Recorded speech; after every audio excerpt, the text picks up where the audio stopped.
Humour vibes entertainment channel से जुड़े रहने के लिए हमारे चैनल को सब्सक्राइब करें और बेल आइकॉन को दबाना ना भूलें। शुरुआत में हमें बताया जाता है कि आज हम जमीन से खड़े होकर आसमान से गिरने वाले मेटेरॉइड्स की बारिश को देखेंगे। यानी कि आज आसमान से बहुत सारी चट्टानों के टुकड़े जमीन पर गिरने वाले थे। ये नजारा हर कोई देखना चाहता है क्योंकि ये जिंदगी में बहुत ही कम होने वाली चीज है। अब ये मेटेरॉइड्स की बारिश काफी ज्यादा होने वाली थी, इसीलिए दुनिया भर से सभी स्पेस यानी आसमान के प्रोग्राम्स को बंद कर दिया जाता है। तो अब हर कोई जमीन पर खड़े होकर अपनी आंखों से ये नजारा देख सकता था। इसके बाद हम कहानी के मेन कैरेक्टर एक प्रोफेसर को देखते हैं जिसका नाम एलेक्स था। वो भी अपनी फैमिली के साथ ये चीज देखने को बिल्कुल तैयार था। साथ ही दुनिया भर के अलग अलग लोग भी टेलीस्कोप के जरिए आसमान में देख रहे थे। वो काफी बेताब थे मेटेरॉइड्स की बारिश को देखने के लिए, क्योंकि वो चीज हर कोई इंजॉय करना चाहता है। यूएस में नासा की एक टीम जिसकी लीडर डॉक्टर मेडी थी, वो भी अपनी टीम के साथ इस चीज पर नजर रखी हुई थी। अब इस रात आसमान में बहुत बड़े बड़े मेटेरॉइड्स के टुकड़े दिखाए जाते हैं जिनका साइज इतना बड़ा था कि अगर एक भी जमीन से टकरा जाता तो दुनिया तबाह हो जाती। अब एक कपल दिखाया गया जिनमें लड़का साइंटिस्ट था और वो अपने इस दोस्त से जल्द शादी करने वाला था। इस साइंटिस्ट ने भी अपना टेलीस्कोप सेटअप कर लिया था क्योंकि हर किसी की तरह ये भी काफी एक्साइटेड और जोश था, पर उसकी दोस्त उससे शादी की बात करना चाहती थी। अब दिखाया गया कि कुछ बड़े बड़े मेटेरॉइड्स जो जमीन की तरफ बढ़ रहे थे, अचानक उन्होंने अपना रुख बदल लिया और अब वो चांद की तरफ बढ़ने लगे, जो देखकर सभी लोग काफी घबरा जाते हैं। फिर अचानक एक मेटेरॉइड का बड़ा सा टुकड़ा चांद की सतह पर आकर तबाह हो जाता है, जिससे वहाँ धमाका हुआ और चांद का बहुत बड़ा हिस्सा टूट गया, जिससे अब मेटेरॉइड और चांद का मलबा जमीन की तरफ गिरना शुरू हो जाता है। ये देखकर डॉक्टर मेडी यूएस के प्रेसिडेंट को फौरन इस बारे में खबर कर देती है। मेडी और उसकी टीम अपनी कैलकुलेशन हिसाब से पता लगाती है कि अगले 1 घंटे में ये मलबा जमीन से आकर टकरा जाएगा, जिस बारे में उन्होंने प्रेसिडेंट को भी खबर कर दी थी, जिस वजह से पूरी जगह को बंद कर दिया जाता है। लेकिन कुछ ही देर बाद मेटेरॉइड का एक छोटा सा टुकड़ा जमीन की एक सतह से आकर टकरा गया, जिससे वहाँ धमाका हुआ और जमीन पर भी काफी तबाही मच गई, जिसकी खबर फौरन साइंटिस्ट यूएस के प्रेसिडेंट को करते हैं। एक मेटेरॉइड का टुकड़ा ऑस्ट्रेलिया के एक समंदर में आकर गिर जाता है, जिससे वहाँ काफी बड़ी सुनामी की लहर बन जाती है और इस वजह से ऑस्ट्रेलिया और आसपास के मुल्कों में सुनामी आने लगती है। पर फिलहाल इससे इतनी तबाही नहीं हुई क्योंकि पहले ही लोगों को वहाँ से निकाल लिया गया था। मेडी प्रेसिडेंट की एक मीटिंग में उन्हें वीडियो कॉल करती है और सारी सूरत हाल के बारे में खबर करते हुए बताती है कि मेटेरॉइड के इस हादसे की वजह से चांद ने अपनी जगह बदल ली, वो जमीन के करीब होता जा रहा है। कैलकुलेशन से हमने पता लगवाया है कि वो जमीन की 35,000 किलोमीटर करीब आ चुका है। ये चीज काफी परेशान करने वाली है। मजीद इसका क्या इम्पैक्ट हो सकता है, इस बारे में हम पता करवा रही हैं और किस कदर ये इम्पैक्ट खतरनाक हो सकता है ये भी पता लगवाया जा रहा है। जो बात सुनकर सभी काफी फिक्रमंद हो जाते हैं। अब पहला मेटेरॉइड का टुकड़ा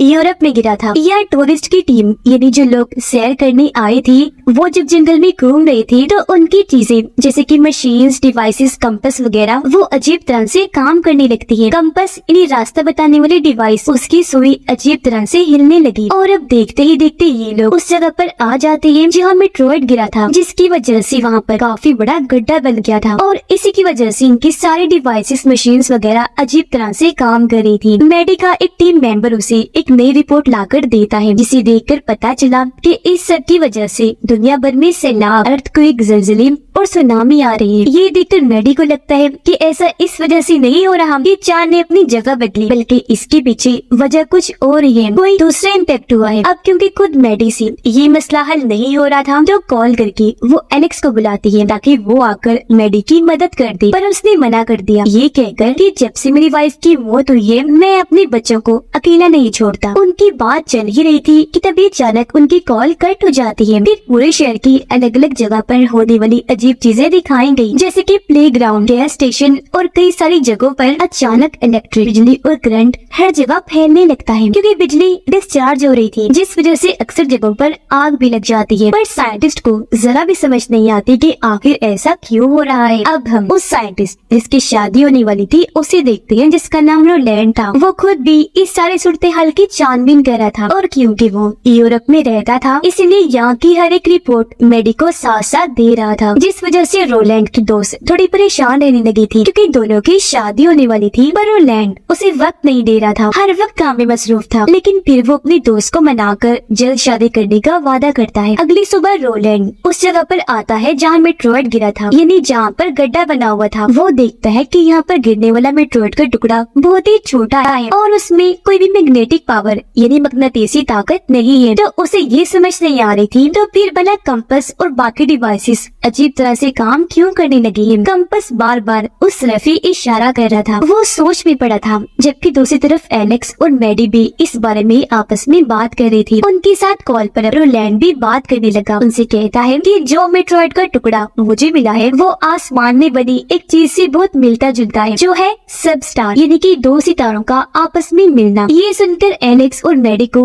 अब समझ आने लगती है कि जो मेट्रॉइड्स की बारिश हुई थी वो आसमान में दरअसल दो सितारों के एक दूसरे से टकराने से हुई थी, जिसके बाद ही मेट्रॉइड्स का बहुत बड़ा झुंड जमीन की तरफ आने लगा था, जिनमें से एक तो आकर टकरा गया जमीन से, जबकि एक टकराया चांद से। लेकिन जो मेट्रॉइड चांद पर जाकर तबाह हुआ था उसकी वजह से वहाँ काफी बड़ा गड्ढा बन गया और अब चांद एक बहुत बड़े मैग्नेटिक मकनातीस की तरह काम कर रहा है। यही वजह है कि जमीन और चांद अपने उन मेट्रॉइड्स की वजह से एक दूसरे की तरफ बढ़ रहे हैं, जो दोनों इन्हीं जमीन और चांद पर गिरे थे, क्योंकि वो मेट्रॉइड से एक दूसरे को अपनी तरफ खींचने का काम कर रहे हैं। जिसका मतलब साफ था कि जमीन और चांद भी एक दूसरे से टकरा सकते हैं। अब ये सारी जानकारी मैडी प्रेसिडेंट को देती है, जिस पर वो सलाह देती है कि तुम अपनी एक टीम बनाओ ताकि इस चीज पर काम कर सको। जिस वजह से अब मैडी एलेक्स को बुला लेती है ताकि उसे भी अपनी टीम में शामिल कर सके, और इस बार एलेक्स को आना ही पड़ता है। ये पूरी टीम जब बन गई तो टीम के लिए खास किस्म की लैब भी बनाई जाती है, जिनका ताल्लुक अलग अलग मुल्कों की साइंटिस्ट और स्पेस स्टेशन को चलाने वाले लोगों से था। चांद जमीन के इतना करीब आ गया था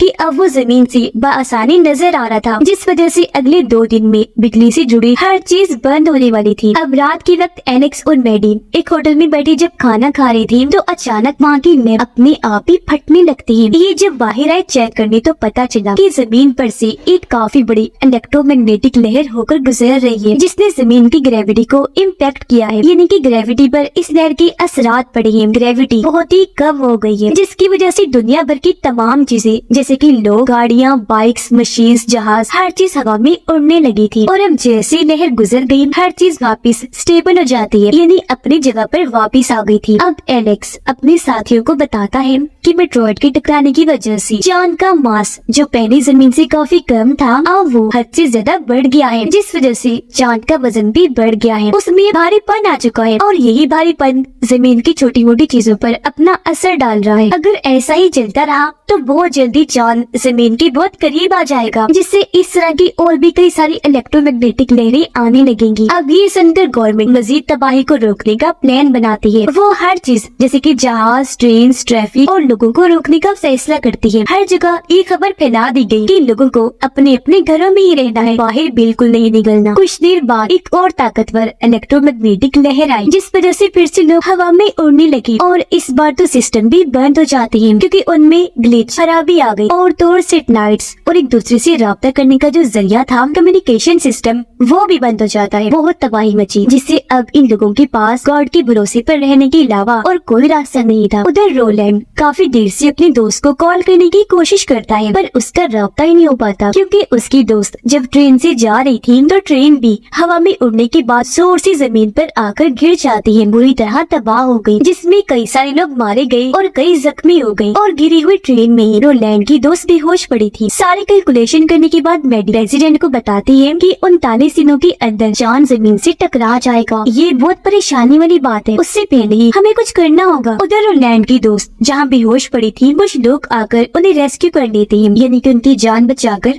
वहाँ से ले गए। अब पता चला कि सिर्फ 20% मुल्क ही ऐसे हैं जो एक्स्ट्रा बिजली की वजह से रोशन है अभी तक, वरना उनके अलावा पूरी दुनिया में तो अंधेरा छाया हुआ है। मुसीबतें बढ़ती ही जा रही थी, क्योंकि ये इलेक्ट्रोमैग्नेटिक लहरें अब बार बार आ रही थी और पहले से भी ज्यादा ताकतवर होकर। उधर एलेक्स के बच्चे अपने डैड को लेकर काफी फिक्रमंद हो रही थी, क्योंकि काफी देर से उनकी बात ही नहीं हो पाई थी, कॉल भी नहीं लग रही थी। वो ठीक भी है या नहीं ये भी बच्चे नहीं जानते थे। वो अपने दादाजी से जिद करने लगते हैं कि हमें डैड से मिलवाने ले जाइए। पहले तो उन्होंने मना कर दिया, पर उनके बार बार कहने पर वो मान गए। वो दोनों बच्चों को गाड़ी में बिठाकर वहाँ से ले जाने लगे एलेक्स से मिलवाने के लिए। पर जब ये रास्ते में थे तो फिर से काफी बड़ी इलेक्ट्रोमैग्नेटिक लहर आ गई, जिससे इनकी गाड़ी हवा में उड़कर काफी दूर जाके गिरती है। इनका एक्सीडेंट हो गया, जिसमें तीनों भी जख्मी हो गई। और क्योंकि अब रेस्क्यू टीम के पास बचाने का सामान भी थोड़ा ही रह गया था, टीम मेंबर्स भी कम थे, तो वो भी इन्हें बचाने नहीं आते। समंदर में एक बहुत बड़ी शिप जब आगे बढ़ रही थी तो लहर की वजह से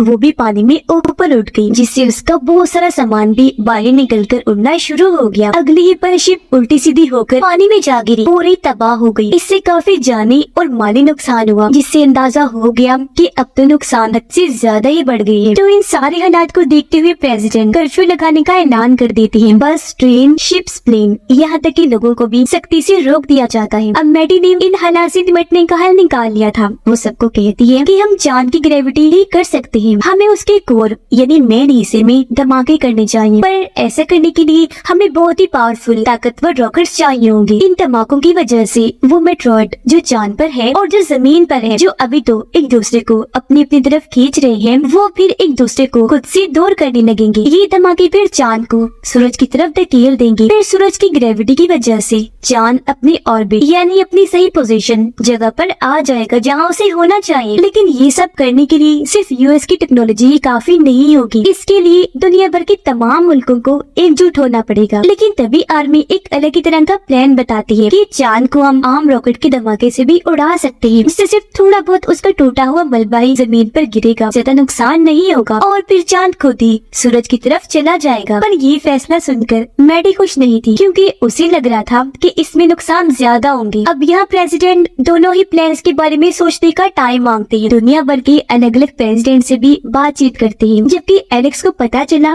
कि मेरे बच्चे और डैड घर पर नहीं है, जिस वजह से उसे काफी टेंशन हुई। अब दुनिया भर में लोगों को पता चल गया था कि हमारे पास बस कुछ ही दिन का टाइम बचा है, जिस वजह से जगह जगह लड़ाइयाँ वो दंगे करने लगे, एहतजाज किए जाते हैं, क्योंकि उन्हें इस बात का गुस्सा था कि गवर्नमेंट ने इस मसले को ठीक से हल ही नहीं किया और सबसे ये बात छुपा के रखी हुई है। बिगड़ती हुई सूरत हाल को देखकर दुनिया भर के तमाम प्रेसिडेंट आर्मी वाले प्लान को लेने का फैसला करते हैं। इन्होंने पूरा मिशन तैयार कर लिया था, जिस वजह से लोगों में उम्मीद की किरण पैदा हुई। वो दुआएं करने लगते हैं कि किसी तरह ये मिशन कामयाब हो जाए। अब इस प्लान पर ही लोग काम करना शुरू कर देते हैं और आखिर वो दिन आ ही गया जब इन्होंने रॉकेट को लॉन्च करना था, यानी मिशन के लिए चांद पर भेजना था। जैसे रॉकेट छोड़ा गया, सब लोग यहाँ तक कि एलेक्स के बच्चे और डैड भी देख रहे थे, जो किसी तरह बच गए थे। रॉकेट लॉन्च होते ही वो सीधा चांद की उस जगह पर जाकर फट गया जहाँ पर मेट्रॉइड के गिरने से गड्ढा बना हुआ था। बहुत बड़ा धमाका हुआ, पर वैसा कुछ नहीं होता जैसी लोगों ने उम्मीद लगाई थी। ये मिशन पूरा फेल हो जाता है, जो देखकर सभी लोगों की आंखें परेशानी की वजह से खुली की खुली रह गई, क्योंकि अब चांद और भी तेजी से जमीन की तरफ बढ़ने लगा और अब वो 5 दिन पहले ही जमीन से टकरा जाएगा, जिस वजह से सारे लोग फिर से डरने लगते हैं, क्योंकि चांद भी घूमता घूमता और टूट गया था और चांद वाले मेट्रॉइड ने भी अपनी जगह बदल ली थी, यानी कि अब मसला और बढ़ गया था। इसलिए अभी लोग मैडी के प्लान को लेने का सोचते हैं। या एलेक्स सबको कहता है कि हमें चांद के कोर को मैग्नेटिक करना होगा ताकि चांद बहुत बड़ा मैग्नेट बन जाए। इससे होगा ये कि चांद और उसमें बड़ा मेट्रॉइड एक दूसरे को खुद से दूर कर देंगे, जिसके बाद चांद सूरज की ग्रेविटी में जाकर नॉर्मल ऑर्बिट में घूमने लगेगा। लेकिन इसके लिए हमें चांद पर एक मैग्नेटिक डिवाइस को बनाना होगा। तो अभी लोग फैसला करते हैं कि हम बहुत बड़े मैग्नेटिक सिस्टम को रॉकेट में सेटअप करके उसे चांद पर भेजेंगे और इस पूरे मिशन के लिए कुछ एस्ट्रोनॉट्स जो आसमान में जाकर मिशन करते हैं उन्हें भी चांद पर भेजा जाएगा। इस मिशन के लिए दुनिया भर के लीडर तैयार तो हो गए, पर उन्हें कुछ ऐसे साइंटिस्ट चाहिए होंगे जो मैग्नेटिक डिवाइस के बारे में बाकियों को समझा सके। इसलिए अब यहाँ प्रेसिडेंट एलेक्स और लैंड को चुनते हैं। अपना अपना नाम सुनकर वो दोनों ही काफी दंग रह गए, क्योंकि अब से पहले उन्होंने स्पेस में सफर कभी भी नहीं किया था। वो घबरा इस बात से भी रहे थे क्योंकि इस मिशन में रिस्क था, या कहीं कि ये पूरा ही मिशन मौत का खेल था। लेकिन अपनी अपनी फैमिली और दुनिया की हिफाजत करने के लिए उन्हें ऐसा करना ही था, इसीलिए दोनों ही मान गए। और अब मिशन पर जाने से पहले एलेक्स मैडी को अलविदा कहता है और उसे अपने बच्चों और डैड को ढूंढने का भी कहता है। उधर लैंड की दोस्त को जब ये पता चला कि इस मिशन के लिए वो भी जा रहा है तो उसे काफी बुरा लगा, इसलिए अब वो काफी मुश्किलात का सामना करते हुए रोलैंड के पास आई उसे मिलने। वो भी जैसे अपनी दोस्त को देखता है काफी जज्बाती हो गया। रोते हुए दोनों एक दूसरे को गले से लगा लेते हैं। अब दोनों ही जानते थे कि शायद रोलैंड जिंदा बचकर वापिस ना आए, इसलिए जल्दी दोनों शादी कर लेते हैं और बहुत सा अच्छा वक्त एक दूसरे के साथ गुजारते हैं। जिसके बाद दोनों यूरोप आए, जहाँ से ये मिशन पर जाने की तैयारी करने लगे। इनके साथ 2 और एस्ट्रोनॉट्स भी जा रहे थे। उधर एलेक्स की डैड की हालत काफी खराब हो जाती है। उन्हें पता था कि अब मैं बचने वाला नहीं हूँ। इसीलिए वो दोनों बच्चों को आखिरी अलविदा कहते हैं, जिसके कुछ ही पलों के बाद उनकी मौत हो जाती है, जिस वजह से दोनों बच्चे अकेले रह गए थे। पर इनकी किस्मत अच्छी थी क्योंकि एक अच्छा इंसान इनको शहर तक लिफ्ट देने की ऑफर करता है। दूसरी तरफ रोलैंड का मॉड्यूल लॉन्च हो जाता है और अब रोलैंड चांद पर आकर वहाँ कोई ठीक मुनासिब जगह ढूंढने लगा जहाँ वो अपनी चीजों सामान वगैरह को सेटअप कर सके। मैडी को भी एलेक्स के बच्चे मिल गए थे, इसीलिए वो फौरन राब्ता करके एलेक्स को इस बारे में बता देती है। ये जानकर वो काफी खुश हो गया और अब वो वीडियो कॉल करके अपने बच्चों को अच्छे से अलविदा कहता है, जिसके कुछ ही देर के बाद इनका ये मिशन शुरू हो गया और रोलैंड वाला मॉड्यूल चांद की सतह पर उतर जाता है। अब इनके मिशन की पूरी वीडियो लाइव दुनिया भर में दिखाई जा रही थी। सारे साइंटिस्ट एस्ट्रोनॉट चांद पर आकर अपनी डिवाइस मशीन को वहाँ सेटअप करने लगते हैं। कैलकुलेशंस करके इन्हें पता चलता है कि जो जगह इन्होंने चुनी थी, इन्हें जो इनका टारगेट है वहाँ तक जाने के लिए इन्हें 6 घंटे लग जाएंगे। इसके अलावा जब इन्हें बैटरी में गड़बड़ का पता चला तो वो इसे भी बदलने का सोचते हैं, पर इसको भी बदलते बदलते 5 घंटे लग जाने थे। इसलिए अब जनरल इनसे राब्ता करता है, कहने लगा कि तुम चांद की पूरी सतह को स्कैन करो और जिससे जमीन पर इम्पैक्ट हुआ है वहाँ के कोऑर्डिनेट यानी वहाँ की सूरत-ए-हाल के बारे में हमें बताओ ताकि हम यहाँ से कोई मदद भेज सके। अब चांद की पूरी जमीन को स्कैन करने के लिए ये लोग रोलैंड और एक एस्ट्रोनॉट लड़की को स्पेसशिप के जरिए वहाँ से भेज देते हैं ताकि ये कोऑर्डिनेट्स जमीन वालों को भेज सके। लेकिन ये मिशन हर गुजरते पल के साथ मुश्किल से मुश्किल होता जा रहा था। ऐसा लग रहा था कि जमीन का खात्मा भी हो सकता है, इसलिए दुनिया भर के लोग मिशन की कामयाबी के लिए दुआएं कर रहे थे। पर कहीं कहीं कुछ लोग ऐसे थे जो जरा भी डरे हुए नहीं थे, क्योंकि शायद उन्होंने ये कबूल कर लिया था कि आज हमारा आखिरी दिन है, इसलिए ये लोग अपनी जिंदगी के आखिरी पलों को एंजॉय कर रहे थे। अब बैटरी इसी तरह बदल तो गई थी, पर वहाँ के हालात खराब होने लगे क्योंकि तभी उनका छोटा स्पेसशिप गड़बड़ी की वजह से जोरों से हिलने लगा। जमीन पर साइंटिस्ट जहाँ उनके कोऑर्डिनेट्स आने का इंतजार कर रहे थे तो तभी उनका राब्ता आपस में टूट जाता है। पर बाद में पता चला कि रोलैंड और एस्ट्रोनॉट्स वाला स्पेसशिप पत्थर से टकराने की वजह से तबाह हो गया। एस्ट्रोनॉट स्पेस में गिरने लगी और उसका हाथ रोलैंड ने पकड़ लिया। हालांकि बचाने की बहुत कोशिश की पर वो स्पेसशिप में गिरने की वजह से मारी गई। रोलैंड जब एलेक्स से राब्ता करता है तो उसे पता चला कि इनके डिवाइस मशीन में कोई गड़बड़ी है, जिस वजह से कोऑर्डिनेट्स को जमीन पर ही नहीं भेज सकते। मगर अब इनके पास सिर्फ 10 मिनट का ही टाइम बचा था, इसलिए रोलैंड फिर भी हिम्मत करता है। वो जैसे तैसे डिवाइस को स्टार्ट करता है और चांद का सारा डेटा जमीन पर साइंटिस्ट को भेजने का प्रोसेस शुरू कर देता है, जिससे जमीन का एक रॉकेट वहाँ से लॉन्च हो जाता है। अब इनका आधा काम तो पूरा हो गया था और बचने का इनके पास टाइम भी था, इसलिए दूसरा एस्ट्रोनॉट रोलैंड को लिए बगैर ही एलेक्स को वहाँ से निकलने का कहता है। पर एलेक्स ने मना कर दिया कि मैं रोलैंड को लिए बगैर नहीं जाऊंगा। वो खुद भी रोलैंड से राब्ता करता है और उसे जल्द से जल्द वापस आने का कहता है, पर क्योंकि रोलैंड का स्पेसशिप आधा टूट गया था तो इस वजह से उसका वापस जाना बहुत मुश्किल था, इसलिए वो उन लोगों से राब्ता करके उन्हें यहाँ से जाने का कहता है। उसे ये लोग छोड़कर जाना तो नहीं चाह रहे थे, पर ना चाहते हुए भी